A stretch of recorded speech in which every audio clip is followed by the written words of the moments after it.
नमस्कार दोस्तों, मैं श्वेता। आप देख रहे हैं कॉमन डिस्पैच। पूरे देश में कांग्रेस इस समय महंगाई और तमाम मुद्दों को लेकर के लगातार विरोध प्रदर्शन कर रही है। पिछले 7 तारीख से लेकर के कल 17 तारीख तक कांग्रेस का महंगाई के विरोध में साइकिल यात्रा निकल रहा है। हमारे साथ इस वक्त मौजूद हैं बिहार कांग्रेस पार्टी अध्यक्ष जो हैं मदन जी। हम लोग इनसे जानने की कोशिश करेंगे कि ये लोग ये साइकिल यात्रा क्यों निकाल रहे हैं और इसके बाद इनका आगे का सरकार को घेरने का क्या प्लान है। सबसे पहले तो सर, आपका स्वागत है हमारे चैनल में। ये इस साइकिल यात्रा के बारे में हमें कुछ बताएं और आगे आप लोग क्या रणनीति लेकर के चल रहे हैं सरकार के खिलाफ, वो भी बताएं। ये कोई एक दिन का प्रोग्राम नहीं है, ये पूरे देश का कार्यक्रम है जो अखिल भारतीय कांग्रेस कमेटी के तरफ से महंगाई के विरोध में 7 तारीख से लेकर 17 तारीख तक निर्धारित है कई फेज में। तो 7 से लेकर 10 तक मेरा कार्यक्रम प्रखंड स्तर पर चला है, जहां हमारे और संगठन के लोग सब उसको क्रियान्वित किए हैं। और 13-14 को जिला स्तर पर हुआ है, जो करीब करीब मेरा 3800 जिला में वो कार्यक्रम हुआ है। और अब कल हम लोग यहाँ साइकिल जुलूस निकाल रहे हैं, जिसमें साइकिल भी रहेगा, रिक्शा भी रहेगा, टमटम भी रहेगा। और मैं समझता हूँ कि मेरे जितने प्रभारी तो आ ही गए हैं, भगचरण दास साहब, खबरी साहब, राठौर साहब, और जो हमारे वरिष्ठ नेतागण हैं, चाहे हमारे जनाब तारिक अनवर साहब हों, जनाब शकील अहमद साहब हों, सम्माननीय निखिल बाबू हों, सम्माननीय संसद अखिलेश बाबू हों, और जो हैं सभी लोग, और सभी सम्माननीय विधायक और सभी विधान पार्षद उसमें उपस्थित रहेंगे, ये मेरा उम्मीद है। अभी एक कयास बहुत लगातार लग रहे हैं। जिस तरीके से आरसीपी सिंह को मंत्री पद दिया गया और जिस तरीके से उनके पार्टी में अपने खेमे में विरोध प्रदर्शन शुरू हो गया, कई लोगों ने उसका विरोध किया है। और तेजस्वी जी भी लगातार और लालू जी भी लगातार अभी अपने 25वें स्थापना दिवस समारोह पे भी उन लोगों ने इशारे इशारे में ये कहा कि ये सरकार मिड टर्म में गिर जाएगी। इस तरीके से क्या आपको लगता है कि वाकई में इसमें अंदर खाने में कुछ है, और अगर ये सरकार मिड टर्म में गिरती है तो आप लोगों का क्या प्लान होगा? देखिए, आपको लग रहा है ये सरकार चल रही है?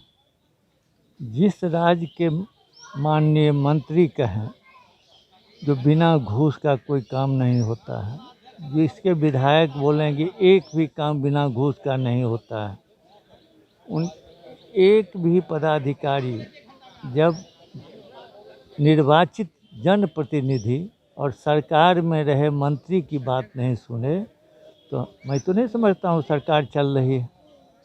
सरकार चलती है सामंजस्य से ना, ऐसा कोई सामंजस्य नहीं है, एक पार्टी के अंदर भी नहीं है। वो तो 2-3 पार्टी का जो मिली जुली सरकार है उसका तो आप छोड़ दीजिए। बीजेपी जदयू में सामंजस्य नहीं, जदयू को आपस में सामंजस्य नहीं। मैं तो समझता हूँ कि भगवान भरोसे सरकार चल रही है, और उससे सबसे ज़्यादा प्रताड़ित हो रहा है यहाँ की जनता। आप तो ठीक है, गाड़ी घोड़ा मिल गया, अपना घर है, सब सुविधा है, ले रहे हैं, लेकिन काम हो ही नहीं रहा है। तो जनता तो बहुत दिन तक चुप नहीं बैठ सकती है, और हम विकल्प देंगे नहीं तो विकल्प वो खुद खोज लेगी।